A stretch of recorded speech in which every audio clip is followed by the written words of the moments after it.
Bu dövləti Heydər Əliyev qurub, Cənab İlham Əliyev bugünkü qüdrətinə çatdırıb, Heydər Əliyevçi olmayan adam nə qədər savadlı uğurlu olsun, bu dövləti sevə, xalqı üçün faydalı ola bilər.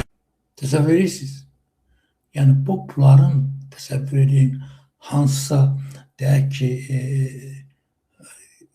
cinayətkarın dediyi bu dövləti Heydər Əliyev qurub və bu indiki səviyyəsinə də İlham Əliyev çatdırıb və hətta Heydər Əliyevdən savadlı, qabiliyyətli, deyək ki, İlham Bazarlı adam gəlsə də, yəni bu ölkəni idarə edə bilməz.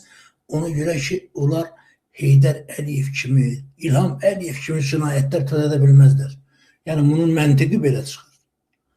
Yəni, təsəvvür edin, bugün ölkənin, məhz Azərbaycanın bugünə düşməsinin ən böyük səbəbkarlarından biri Heydər Əliyevdir və Heydər Əliyevin dalıca gələn bu cinayətlər, hansı ki, törədilən bu cinayətlər də İlham Əliyev məhz onun göstərişi ilə bugün həyata keçirir və təsəvvür edin, Azərbaycanda əhali sayından tutmuş iş yerlərinə qədər, ölkənin bu qədər sərvəti, bu qədər varı dövləti olduğu halda, gəldiyi halda təsəvvür edin, iqtisadçılar deyirlər ki, Azərbaycana hər gün 50-60 milyon dollar neftdən gəlir. Təsəvvür edin, hər gün. Amma hər gün o gələn neftdən bu Azərbaycan xalqına nə təhsilinə, nə səhiyyəsinə, nə istənilən sahəsinə, kənd təsərrüfatı, təsəvvür edin, bugün kənd təsərrüfatı nə haldadır? Dünən İlham Əliyev kəndləri bərbad hala saldırırdı ki, insanlar yığışsınlar şəhərlərə və orada İlham Əliyevin açdığı obyektlərdə gəlsinlər, çalışsınlar, deyək ki, faşiyə kimi, təsəvvür edin, fəhlə kimi, deyək ki, və yaxud da deyək ki, yadınızdadırsa, İlham Əliyev özü efirdə çıxdı, dedi ki, Azərbaycanda düzdür, müəyyən şeylər, işlər yox, amma Azərbaycanda işləmək istəyən olsa, iş tapa bilər. Azərbaycanda iş təbii məsələdir, faşiyəlikdir, İlham Əliyevin tikdirdiyi otellərdə və bugün həmən o otelləri təsəvvür edin, Dağlıq Qarabağda olan rayonlarda təsəvvür edin, tikir. Hələ əhalisi filanı gedib yerləşməmiş olan rayonlarda İlham Əliyev birinci otel və başqa obyektlər tikməklə məşğuldur. Və bugün Sərdar Cəlaloğlu'nun dediyi kimi artıq Şuşada və yaxud da başqa rayonlarda iş yeri kimi açılacaq yerlərin hamısı tutulur. Oraya gedən adamlar, bugün deyək ki, Qarabağa gedən adamlar, Qarabağlılar üçün orada nə iş var, nə heç nə. Sadəcə olaraq səni köçürürlər ora, aparırlar, əgər köçmək istəyirsənsə.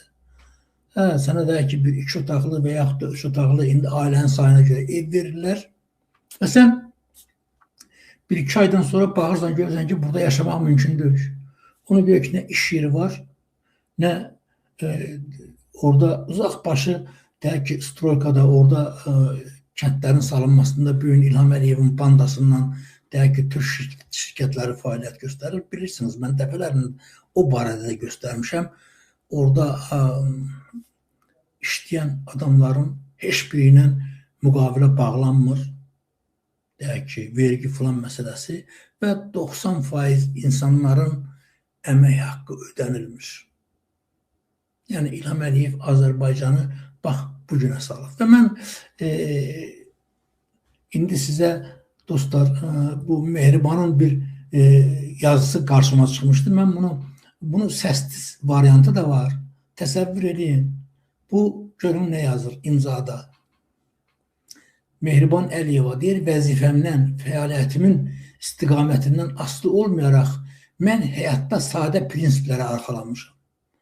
Çalışmışam, heç zaman unutmayım ki, vicdan və ləyaqət, mərhəmət və xoşniyyət, ədalət və qarşılıqlı hörmət Tanrının insana verdiyi ən ali, ən gözəl xüsusiyyətlərdəndir. Bəli, insana verdiyi. Bunlar elə bilirlər ki, dostlar, bunlar elə bilirlər ki, bunlar insandır.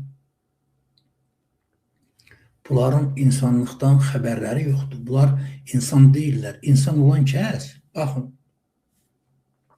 bu günlərdə mən kövrək bir şey göstərmişdim. O bir itin, yadınızdadırsa, bir it ağzında yemək öz balalarına gətirir, qoyur onların qabağına, özü də çəkilir bir qıraqda. Baxırsan, itin acından karnına yapışır, yəni iki tərəfdən də boş, zordan yeriyir. Balaları başlayırlar onu yeməyə və balalardan biri o yeməkdən yarısını qırır, aparır, anasının qabağına qoyur. İtdir ki, anlayır ki, ona yemək gətirən adam özü də yeməlidir ki, sonra gedib yenə də yemək gətirə bilsin.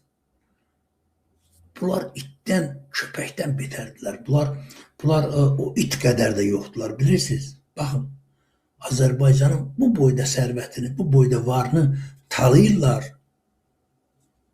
dağıdırlar, yeyirlər. Baxın, nəvələr də bugün, baxırsınız, o Emin Ağalarov adında bir düdük yeznələri var, keçmiş sabiki yeznələri. Ondan doğduğu Leylanın uşaqları dövlət mühafizəsindən gəzirlər. Təsəvvür edin, dövlət sanki bu ölkə deyək ki, şahlıqdır, xanlıqdır.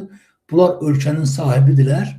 Özləri necə istəyirlər, elə idarə edirlər. İndi azdan çoxdan da kiminsə ağzına nəsə atırlar. Yəni bu qədər sadə və bu qədər aydın.